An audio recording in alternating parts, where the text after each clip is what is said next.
Hey out there, thanks for tuning in. I was talking to a friend of mine earlier today.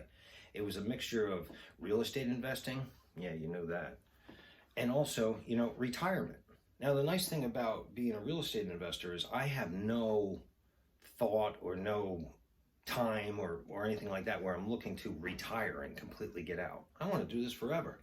Maybe I won't be doing hands-on stuff, but I'll be investing one way or the other. So I have no, at 60 I'm going to retire, or 65 I'm going to retire. But a lot of people aren't in that position. A lot of people are working for a job for years or going from one job to another. I did that for years. So I looked up, what's the average Social Security check per month? The average monthly Social Security check is $1,300. I don't know if someone's living on $1,300 because I don't know how they would, especially here in Jersey. But then I also looked up some other things about like savings and 401ks and things like that. And the statistic, which was kind of, I don't know, shocking is the word, but it's kind of shocking. 60% of retirees have zero savings. Zero savings in combination with the average check is $1,300.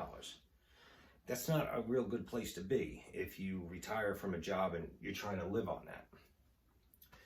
So instead of talking about real estate and investing in like an obsession kind of way, some people could say that about me, I'm going to take it down like maybe 100 notches. And I'm going to say this. What if you just bought one more house? So you live in a house, you live in the house and it's, you're paying it off each month with the mortgage and it's appreciating like I've talked about in other videos. But what if you just got one more house during your lifetime? What if you're in this kind of a situation where you're going to be getting $1,300 a month Social Security, or you don't have any savings? What would one more house look like when you did retire? And I don't know how long it's going to be until you retire, or if you even want to retire, but I want to just kind of sell you on the idea, if you just got one more house, how it could change your life.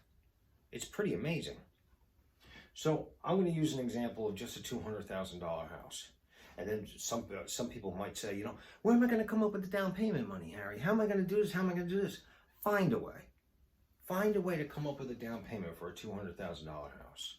If you could buy it using an FHA loan or a conventional loan with a minimum down payment, you're going to have to come up with maybe $10,000. If you could scrape together $10,000 and buy a $200,000 house, let me go through this example and then you tell me if you think it's worth it or not, because I think it is. Because you know what? You deserve to live the good life.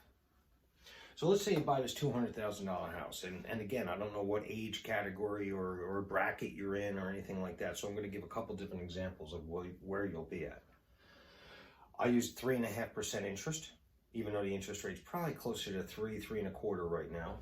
I used a 3% appreciation. That's the average over the last, 100 years or however long they've been keeping records, so 3% appreciation.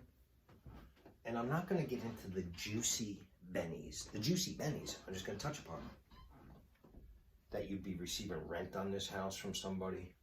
The tax benefits are huge. Then at the end, the options that you would have, you could either do a cash out refinance or you could sell it. There's a bunch of different options. So I'm not going to get into those. I'm just going to stick to the meat and potatoes. So the meat and potatoes is this. You buy a $200,000 house today. In 10 years, that house is going to be worth $268,000. At 3.5% interest, you're going to owe $148,000 in 10 years. The money that you have is $120,000. So let's say you're 55 right now, and you plan on retiring at 65. And you don't have a lot of money put away for savings, and your Social Security money is not going to be looking that good. How would $120,000 look? How would that change your life? Would it change your life? I think it would. It gets better though. But wait, let's say you got 20 years before you want to retire. You're looking at $279,000 cash. So you sell the house and you make $279,000. Let's say you're getting into this game a little bit earlier and you got 30 years. 30 years, the house is going to be worth $485,000, and that's all going to be cash in your pocket. It's almost $500,000. One house. Would $500,000 change your life when you go to retire at 65? I'd like to say yes, I think it would.